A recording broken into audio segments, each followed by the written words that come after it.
Bonjour à tous et bienvenue sur la chaîne Noob Invest. Aujourd'hui on se retrouve pour une vidéo où on va parler d'ATG. Je sais que j'avais dit que j'en parlerais plus, mais là j'ai du lourd, j'ai du très lourd. Je pense connaître la situation actuelle d'ATG, les dernières annonces, le dernier zoom. J'ai suivi un petit peu et honnêtement il y a du très lourd, donc si vous avez rien suivi de tout ça, restez bien jusqu'à la fin de cette vidéo. Elle va peut-être être un petit peu longue, mais vous allez connaître toute la situation d'ATG et donc faire votre propre avis sur le retour d'ATG ou pas.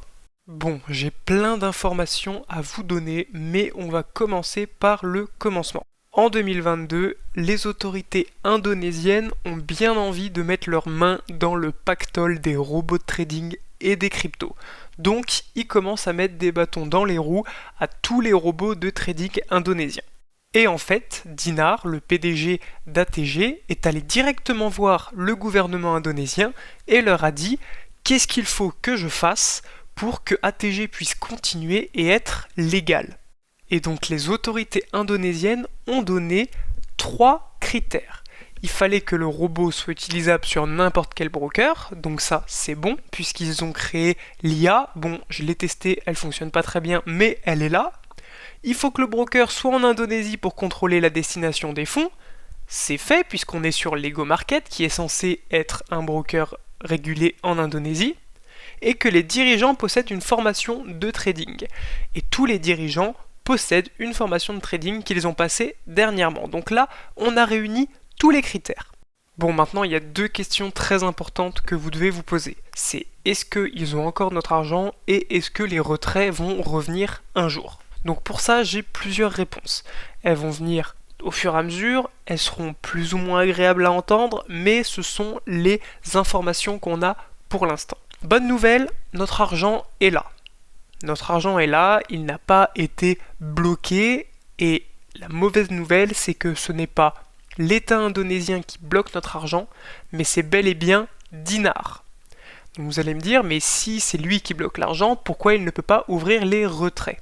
Parce qu'en fait, l'autorité indonésienne n'a pas décrété pour l'instant que ATG était légal, alors que il a effectué tout ce qu'on lui avait demandé. Donc si il ouvrait les vannes pour les retraits, l'État indonésien lui sauterait dessus et l'enverrait en prison directement.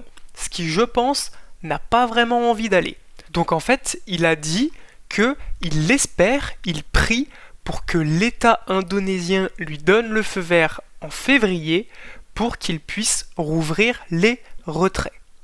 Donc là, on pourrait se dire, c'est génial, finalement, au long terme, quoi qu'il se passe, ATG reviendra. Mais c'est pas aussi simple, je suis vraiment désolé. Puisque les autorités indonésiennes ne permettant pas le retrait d'argent, Dinar ne peut même pas se payer et ne peut pas payer ses employés. Or, sans ses employés, il ne peut rien faire. Et donc là, il est obligé de vendre certaines de ses propriétés pour payer les employés d'ATG. Et donc, il va finir par faire faillite si le robot ne repart pas. Donc en fait, depuis le début, on pense que Dinar, c'est celui qui nous embête et nous empêche de retirer, mais en fait, c'est celui qui se bat pour qu'on puisse retirer un jour.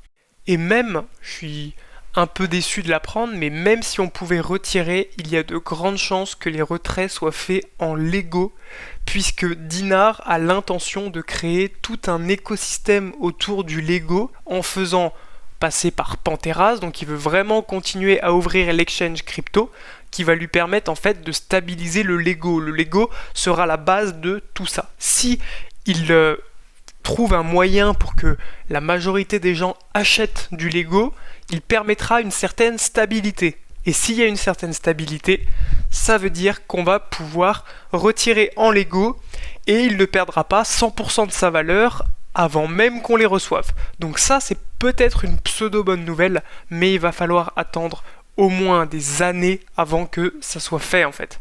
Donc il reste 2 possibilités.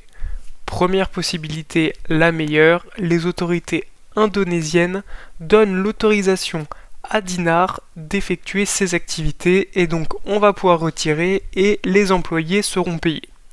Deuxième hypothèse, un peu moins fun, les autorités indonésiennes refusent à Dinar de relancer le robot, et donc là ça pue la faillite.